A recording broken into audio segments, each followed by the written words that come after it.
Welcome to episode 3 of Commversations. I am Jada. I'm 𝗘𝗽𝗓𝗏, and here we have for our guest today, COMMSOC's very own president, Jamaiah Ebetuer. So, introduce yourself. Wala sa script dito yung ano. Ano lang, ikaw ka. Dito? Okay. So, hi everyone. I am Jamaiah Ebetuer, the current president of SLU Communication Society. Ang pogi naman. I am a current third year student. Yan. Graduating na sana next year. Sana tayong lahat, no? Sabay-sabay Sana tayong lahat. So, our first question for you, Miss Jamaiah, is what does Communication Society do, and why should students, especially enrolled in communication, get involved? So, Communication Society is the mother org of communication students.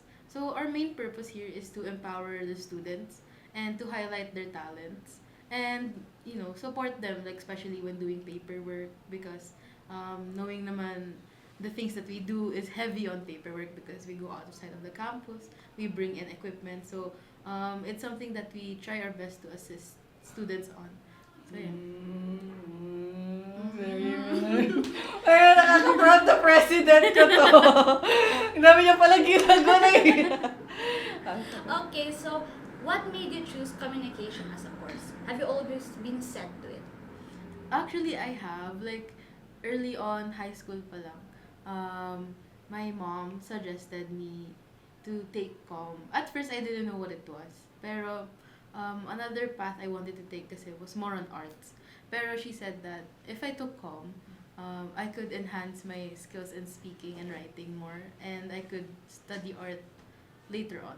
So, yun. I was convinced when I read about it online. So, yeah. I think I was meant to be in comm from the start. Parang di yan yung sinabi mo sa akin nung first year tayo. Parang yung sinabi mo sa akin, mag-shift na ako sa...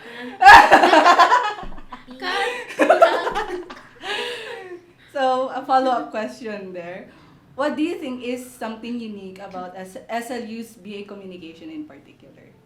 I think one of the most unique things, at least from a perspective of someone who's going to enroll here, what I saw comparing to other universities in Baguio, SLU doesn't have one singular major in our program. Unlike the other universities where you would have to choose one, like you would have to choose between journalism, film, or I think there's also marketing, comm. So we have all of that in our program. So I think that's very unique because we get to somehow taste. We get to somehow experience. Sana ma-play yung Taste by Sabrina Carpenter. we get to...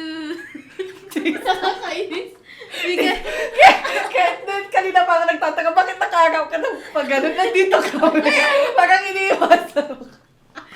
harap na So like, we get to experience all of the different majors that others, comm students from other universities are just confined to one. Follow-up question lang, wait lang. No. So sa lahat ng course, ano yung pinaka-favorite mo? Sa lahat ng majors natin. Sa majors. Siguro, what I enjoyed the most was broadcasting. Even if it was probably the hardest, I think it was the most challenging in a good way. Because it's what taught us to be timely. Especially that, to be timely. Yeah. Or you went in as one person, then you came out as another person. Yes. No? Talagang trial by fire siya. So ito naman. How is your life as the COMMSOC president?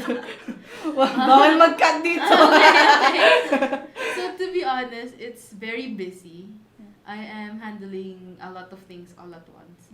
But besides that, it's actually very fulfilling because not only do I get to connect with my batchmates more, but also to the lower batches and also sa professors and our admin. So I may be busy and I feel like my body was split into 5, but 5 lang. 5 lang.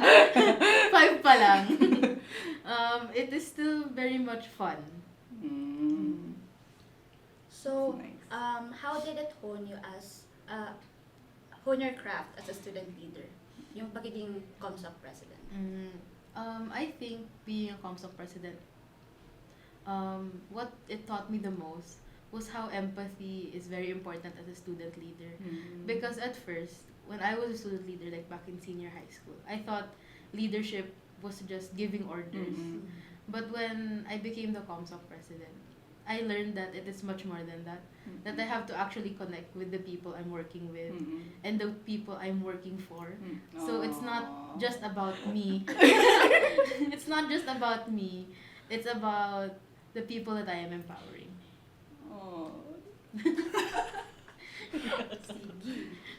Okay. So, saying with all that, how did you balance being a student and being an org president at the same time?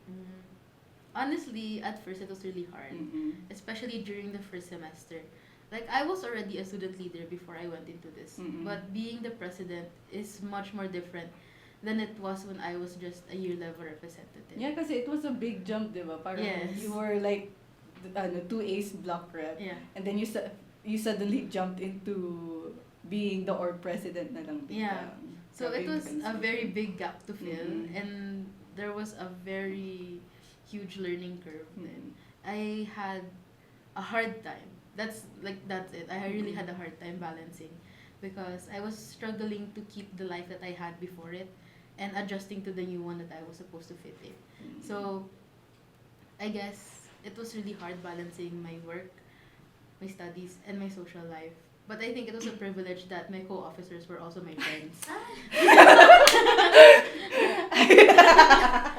So that somehow helped a lot because in between our work, we would have small breaks in between, and I would be reminded that there's more to my life than just being the president. So that actually led me to burning out because I was trying so much to balance everything. So I think later on, especially during the start of this semester, I realized that I don't have to force myself to not be busy because that's really my life. I really am busy.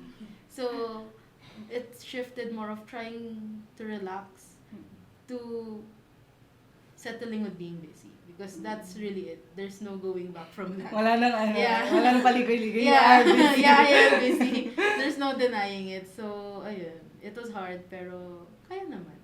Your support system really came Yes. through talaga. So, as a president, na-invite ka sa mga seminars or event. So, how does these opportunities help you, like personally and also professionally? Yung mang-inas. Talagang personal. Help you. Yeah, so I've been invited to quite a lot events actually within the school and outside.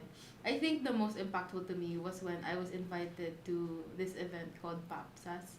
It's an event where student leaders around the Philippines were invited and we were put together in one place and we interacted with each other.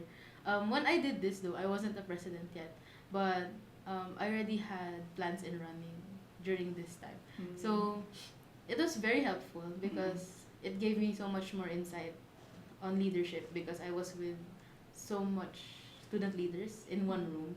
It was a different experience because all of us in there were student leaders. So you could feel the energy of everyone. You felt your yeah, kin. yeah. Like there are people that would relate to you with how busy you are and the struggle of balancing things. And that really helped me a lot. And I also built a lot of connections in that event because I met networking because I met students from all over the Philippines. Like I had group mates that were from Mindanao, they were from Bohol, Batangas. So it really was all of the Philippines. So that was a great experience. And additionally to what Shirley said, we also went to Mang Inasal. That was actually a very random encounter. But it was nice because we also got to meet other comm students from UC. UC, yes. Yeah. So it was nice to see how similar our programs were. And it was also, I guess, our chance to connect with them as comm students too. like we don't see them as our competitors.